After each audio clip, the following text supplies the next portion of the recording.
Scotland, 1440. The great hall of Edinburgh Castle is roaring with laughter.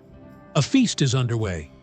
Roasted meat, sweet wine, noble lords and ladies toasting the future. But suddenly, silence. The doors slam shut.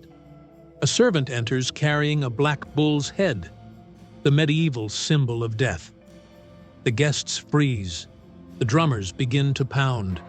Two teenage boys, brothers, are dragged from the table. Moments later, their heads roll in the castle courtyard. This is not fiction. This is the true story of the Black Dinner of 1440, a real event so shocking it's believed to have inspired the infamous Red Wedding from Game of Thrones. Tonight, we're going to explore the betrayal, the politics, and the blood feud that followed, and why this single dinner changed Scotland forever. To understand this bloody dinner, we need to step back into Scotland's brutal 15th century. King James II was only 10 years old, a child king. Think about it, a nation led by a kid barely old enough to wield a sword. And when there's a child on the throne, the real power lies with whoever controls the court. That man was Sir William Crichton, the Chancellor of Scotland, brilliant, ambitious, and ruthless. He wasn't interested in playing babysitter to a child king. He wanted to rule. But standing in his way was one family, the Douglases. The Douglas clan wasn't just rich. They were the most powerful nobles in Scotland. Their army could rival the king's. Their land stretched for miles. And when Archibald Douglas, the 5th Earl, died suddenly, power passed to his son, William Douglas, who was just 16 years old, a teenager, a brand new earl, popular, wealthy, and loved by the people. To Crichton, this was dangerous, because in medieval Scotland, popularity meant power, and power could overthrow a king. So Crichton made a move that would go down in history. He sent an invitation to William Douglas and his younger brother, David.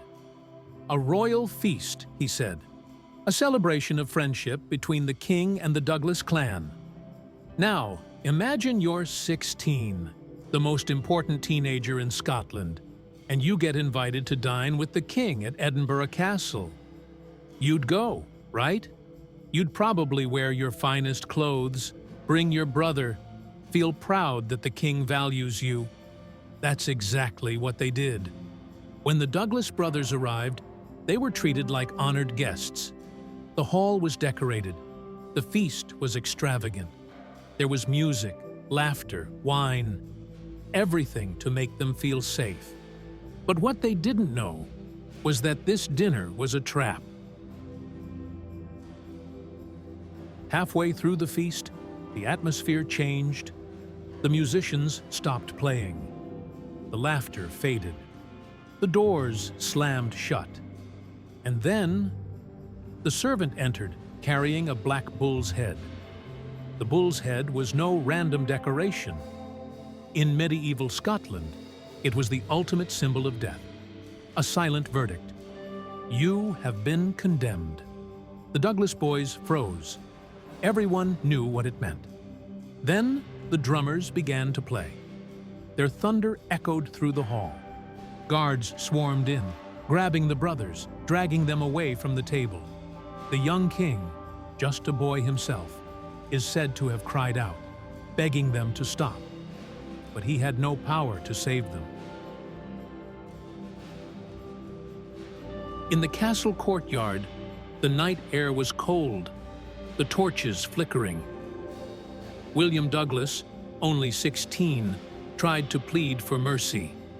He reminded them of the promise of safe conduct, that he had been invited as a guest, not captured as a prisoner. But it didn't matter. Both William and David were beheaded on the spot, their blood spilling onto the stones of Edinburgh Castle. The execution was brutal, quick, and a clear message to anyone who dared to challenge the crown. No one was untouchable. Crichton thought he had eliminated the Douglas threat for good. But instead, he lit a fire that would burn for decades. The Douglas clan was furious. Instead of weakening them, the murder of the boys united the family against the crown. Revenge plots, assassinations, open rebellion. The years that followed were soaked in blood.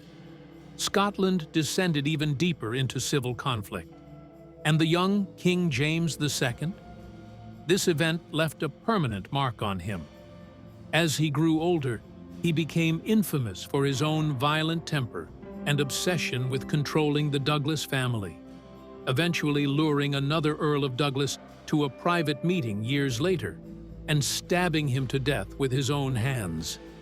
The Black Dinner had changed him, and Scotland. The story of the Black Dinner became legend, told for centuries as a warning about betrayal, ambition, and power. And if this sounds familiar, it should. George R.R. Martin has said that the Black Dinner was one of his inspirations for the Red Wedding in Game of Thrones, right down to the feast, the betrayal, and the slaughter of an entire family line. The difference? The Black Dinner was real, and its consequences shaped Scottish politics for years to come.